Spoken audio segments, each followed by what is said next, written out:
الله أكبر الله أكبر الله أكبر الله أكبر أشهد أن لا. Assalamu alaikum wa rahmatullahi wa barakatuh, my brothers and sisters, brother Abu Dharr from the Ruqya services. Today, inshallah ta'ala, I speak to you about the topic of Ruqya from different sides. It's very important we clarify more about doing Ruqya on general member of the public and doing Ruqya on yourself or your family. We know that the word Ruqya means to heal or to cure from certain problems. It could be a medical problem or a spiritual related problem as Ayn, Sihr or Jinn. Ruqya in general means to heal or to cure and to get better.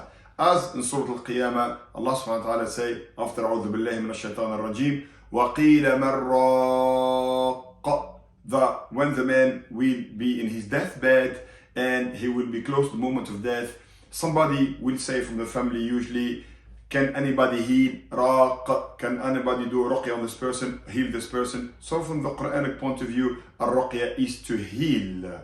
And that's what the Quran means about ruqya technique. The ruqya is from the Quran and Sunnah. The Prophet ﷺ showed us by performing the dua on his grandchildren Al-Hassan and Al-Hussein that it is a Sunnah of the Prophet to do so. As well, the Prophet ﷺ told Aisha radiallahu anha, when you complain about certain pain in your body, put your right hand in the place of the pain and recite Surah Al-Fatiha. As Rasulullah sallallahu alayhi wasallam said to the Sahaba, "A'udhu alayya ruqakum," show me what type of ruqya are you doing, and he allowed many of them as long as it does not contain shirk. Now, the ruqya from the Quran al-Kareem, Allah subhanahu wa ta'ala says, وَنُنَزِّلُ مِنَ الْقُرْآنِ مَا هُوَ شِفَاءٌ وَرَحْمَةٌ لِلْمُؤْمِنِينَ, after أعوذ بالله من الشيطان الرجيم, meaning we reveal from the Quran al-Kareem what is cure to the believers and cure to their heart. Some scholars of the tafsir said cure from the heart so you don't go to the hellfire وَلَعُوذُ بِاللَّهِ to find Allah, and some scholars said is a cure for the nafs from any type of problem. So if you speak about a ruqya technique, there is the ruqya that somebody can specify on and be specialist on it, or what you do in the family. If you do a ruqya on your husband, on your children, on your brother, on your cousin, your ruqya need 3 conditions for it to be straight away and to work, inshallah ta'ala. Number 1 should be based upon tawheed and tawakkul only upon Allah subhanahu wa ta'ala. Meaning you rely only on Allah subhanahu wa ta'ala azza wa jal. There will be no calling any other names but Allah azza wa jal subhanahu wa ta'ala. Number 2, it should be done with purely the attention that you cannot heal but Allah azza wa jal heal. Number 3 should contain Quran, dua on the names of Allah subhanahu wa ta'ala with ikhlas, nothing else. My video today is about when you are gonna practice ruqya on general member of the public, because I had a discussion with one of the brothers and I'm here to answer some questions. I think these questions is very important. Now, to become a raqi or somebody who practices ruqya, do you need qualification or do you need a certain special courses to say I'm a specialist in the ruqya? Not really, even though it's recommended to shadow somebody who have more experience than you. Now, what I'm trying to say, we don't claim that we have the knowledge 100% and only us people class themselves as raqi, we are allowed to read Quran on people. You can do so as well. But before entering this field, you need to understand something. You need to know the knowledge of the Quran al-Kareem, meaning know how to recite it and know the meaning of the verse because you're going to be applying it. Number 2, you need to have the correct aqidah and the correct tawheed and the correct understanding about ilm al-ghayb, which is very important. And number 3, you need to have full ikhlas, sincerity about what you're doing, and full yaqeen that Allah subhanahu wa ta'ala is the healer. Now, saying this, I'm not trying to make people run away from the field of the ruqya to practice it, but if you practice the ruqya on general member of the public and it becomes a service you provide, understand it's totally different topic from you performing ruqya over yourself or your family. Why I'm saying this? Because I hear many times some brothers and sisters, they say ruqya, it's not a big deal, you just read Quran. Correct? It's from the Sunnah. You read Surah Al-Fatiha, Ayat Al-Kursi, any verse from the Quran in your child or in your family member, asking Allah Azza wa Jal to heal. But now, when people say what you do, it's not really complicated and anybody can do so. I agree with you, but there is certain condition they need to meet and indeed if they don't meet, you are in problems.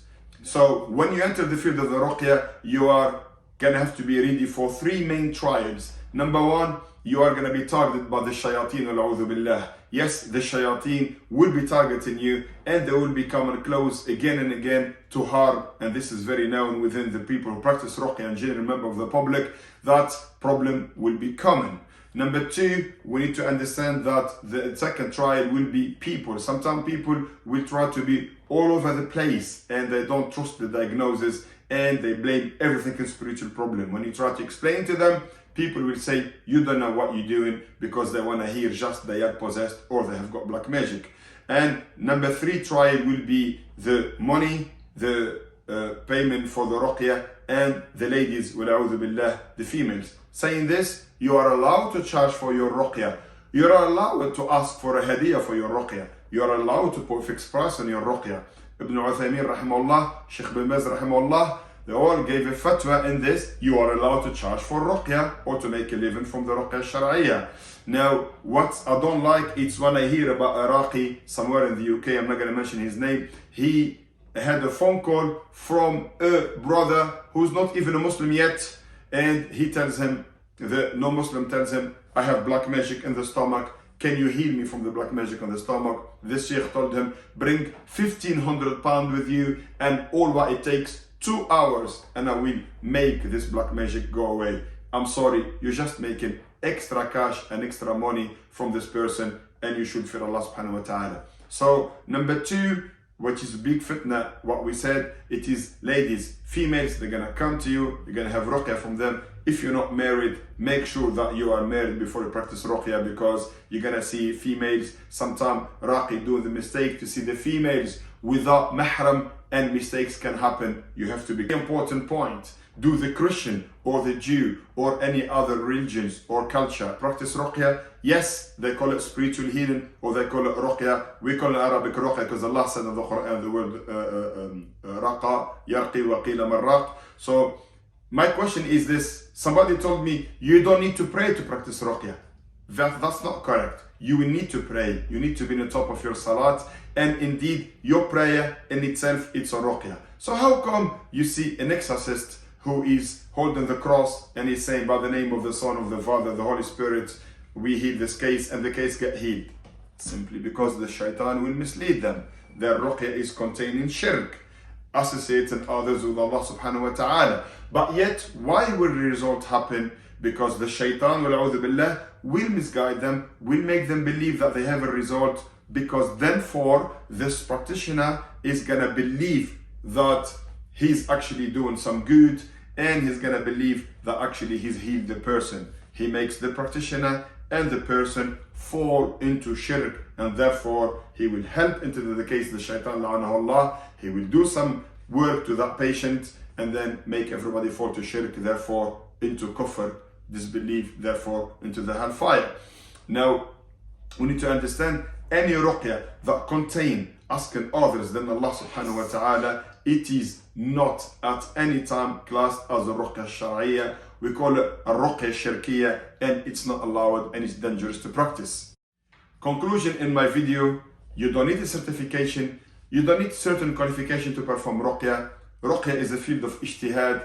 It's a field that everybody can touch, but there is certain, let me say, shurut, certain condition needs to be met. We're not saying that we are only people who can heal people with the Ruqya Shar'iyya. We're not saying do not do self-Ruqya. Please, for the brothers who's listening to me and they think that we have a propaganda but making this Ruqya such a technical field, we're not saying this. We're saying Shifa is Allah Azza wa Jal hand. Self-Ruqya is still the best thing you can do, but the people like myself who practice Ruqya, they need to warn others.